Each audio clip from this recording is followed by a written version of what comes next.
What's up, everyone? I'm Stacy, and I grew up in New Jersey with my mom and older sister. Make sure you like and subscribe. My sister Kelly and I had the tightest bond. Even though Kelly's 10 years older than me, we get along really well and do everything together. We cook, watch TV shows, kick around the ball in the garden, everything. Hey sis, where are you? In a minute, I'll be right out. That was Kelly. We told each other everything. When Kelly had her first kiss, I was the first one she told. We were inseparable. I loved my mom so much too, but, well, she was kinda strange. She acted really childish all the time. She only wore Barbie clothes, and she always had her hair in pigtails and talked in a baby voice. Whenever people saw my mom and sister together in public, they always thought they were sisters instead of mom and daughter. Or even worse, they thought Kelly was the mom. Kelly said, "Hey, listen, the reason why my mom acted this way was because right after you were born, our mom went to this rodeo show. As the rider struggled to hold on to the buckling horse, one of the horse's shoes came loose and came flying towards my mom. It hit her right in the head and she blacked out. One of the riders screamed, 'John, you really did it now. We're gonna get sued for this.' When she came to, she started acting like a 5-year-old and was never the same." It's not like my mom can't look after herself, but she isn't exactly the most socially apt person. Take this time, for example. When I was 14, Kelly took us to the carnival. When we arrived, we went to get some food straight away. Everything looked so delicious. Mom wanted a bit of everything. "I want cotton candy." "No, Mom, you'll upset your stomach." "Cotton candy." "Mom, you can't have it." Mom stomped her feet like a child, then fell to the ground. Everyone around us was staring at her like she was an alien. Someone in the crowd yelled, "Hey, get her out of here. She needs to be in a crazy house." Kelly and I were so embarrassed. We dragged Mom away, and as we left, I noticed this one kid who was really staring at us. But I was too overwhelmed to pay him any mind. We ended up leaving the carnival right away, and I didn't even get to go to any of the rides. When we arrived home, Kelly pulled me aside and said, "Hey, from now on, we will be keeping Mom at home. No one can know about Mom, okay? That means no sleepovers or playdates at our house." I nodded. I wasn't sure why Kelly so desperately wanted to keep Mom a secret, but I trusted my sister, so I agreed. The next day was the first day of school. And when the teacher came in, she said we had a new kid in our class. A really cute boy walked in, and a part of me felt like I knew him. Where do I know him from? Then it hit me like a brick to the skull. The carnival! He was the boy who had witnessed my mom's tantrum. Oh no! Kelly said no one could know about Mom, but this boy could leak the secret to everyone. "Hi, I'm Mike." When Mike sat down, he made eye contact with me and his eyes widened. Oh no, he recognized me too. It was all over. When the lunch bell rang, I knew I had to come up with a plan. I bolted to the cafeteria and searched desperately for Mike. Soon, I spotted him sitting at the table on his own. I rushed over and sat next to him. "Hi, Mike. I'm Stacy." Hi, Stacy. Listen, what you saw at the carnival, it's nothing to worry about.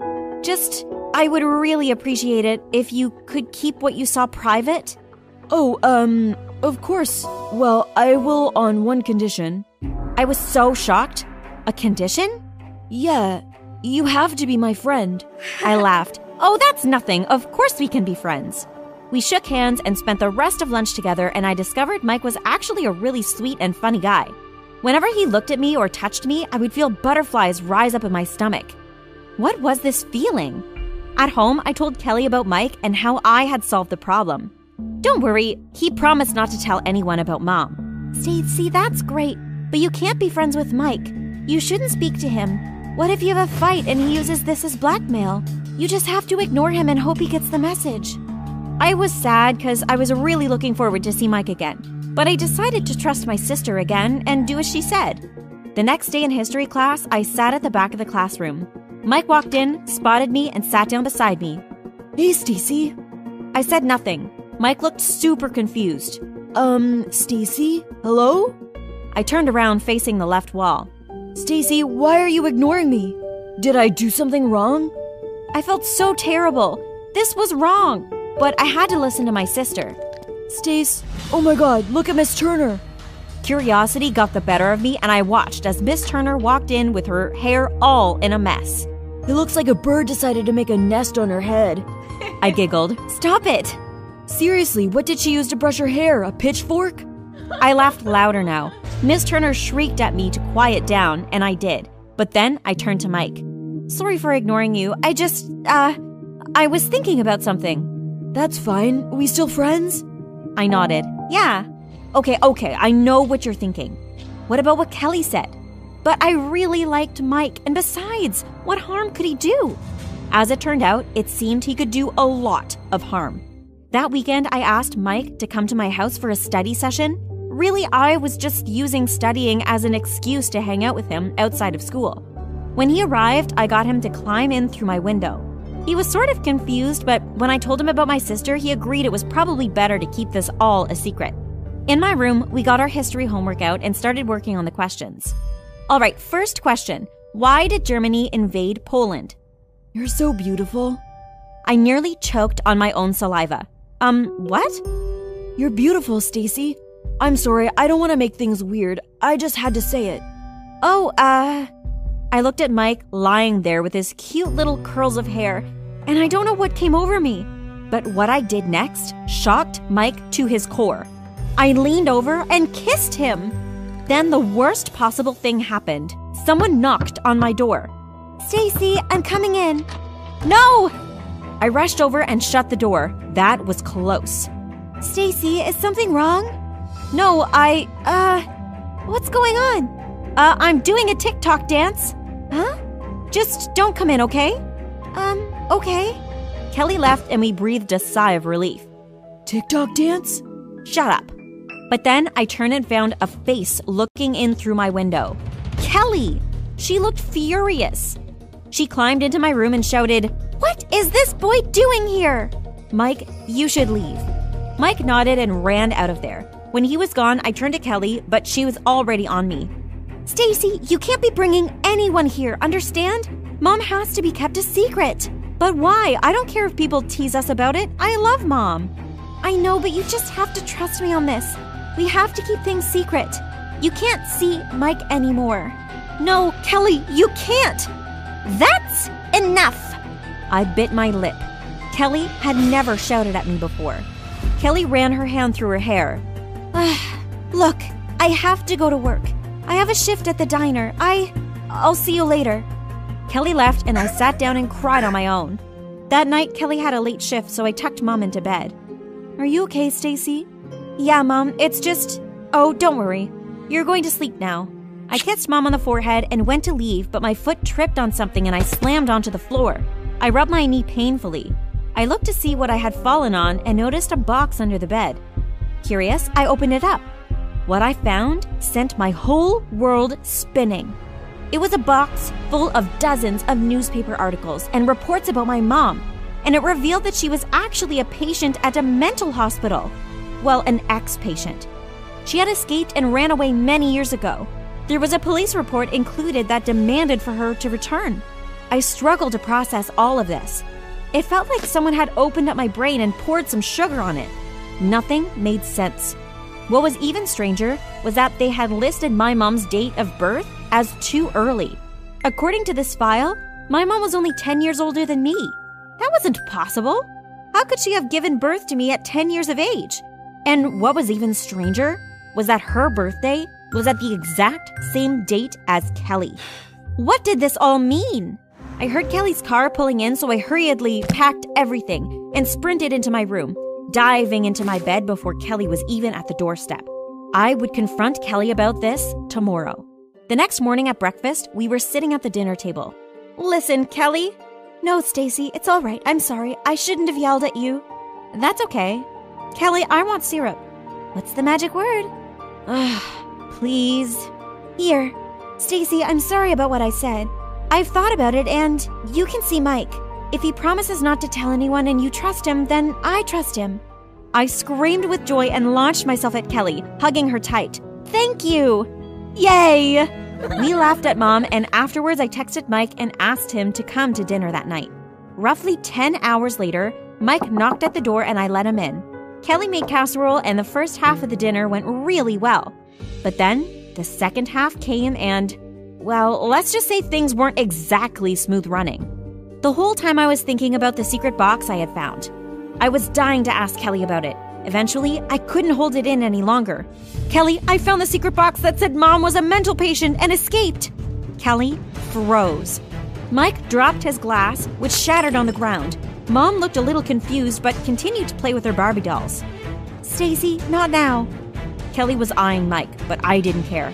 No, if Mike's gonna be my boyfriend, he deserves to know too. Mike nodded. It's okay. I won't tell. Fine. You asked for the truth? Here it is. Mom was a mental patient, but I broke her out of the mental hospital and have kept her in hiding ever since. You broke Mom out? Listen, Stacy, what I'm gonna say next will shock you, so just brace yourself. I nodded nervously. Mom isn't your mom. She's our sister. What? You don't remember this because you were too young, but a very long time ago, our real mom passed away. I saw this as the perfect opportunity to break Lily out of the mental hospital. She could take on the alias as our mother. So, our real mom is dead? Yes, I'm so sorry, Stacy. I know this is a lot to take in. So, that's why the file said Lily has the same birthday as you? Kelly nodded. We're twins, Stacy. There's a reason why we look so similar. It all made sense now. The mental hospital reports, the secrecy, Mom's childish behavior, it all made sense. But it didn't mean it was easy to process. In the end, we all hugged and agreed it was best to keep our sister Lily's past a secret. Mike promised he wouldn't tell a soul. The next day at school, I was walking down the hallway, but people started pointing and laughing at me. Curious, I asked my friend what had happened, and she showed me a post online from some anonymous account. I opened it up and felt my blood run cold. It was a post revealing everything about Lily, her past in the mental hospital, the missing report, everything. Who could have done this? Then I realized only one person knew about this outside of our family, Mike. As if I had called upon the devil, I heard Mike's voice behind me. Stacy, did you see what happened online? Who posted that? Seriously? You're gonna play dumb with me? Mike stopped. What? You're the only one who knows, Mike. How could you have done this? Wait, Stace, I didn't post this. You have to believe me. I'm not an idiot, Mike. We're over. I turned my back on him and stormed off. Suddenly, my phone rang. It was Kelly. Come home, now. I rushed home as fast as I could, but when I arrived, there were 3 police cars outside our house and a bunch of reporters. I pushed and shoved my way through the crowd, finally emerging on 2 police officers escorting Mom away. Kelly was walking beside them, begging them to let her stay.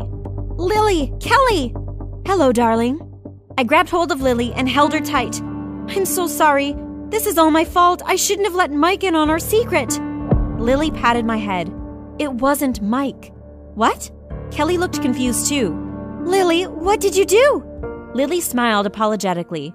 Kelly, you work too hard. You look after me, and I know it's difficult. So I was the one who posted it online. It's time to go back and get some help at the mental hospital. What? Don't worry about me. You two live your life. You're the best sisters ever.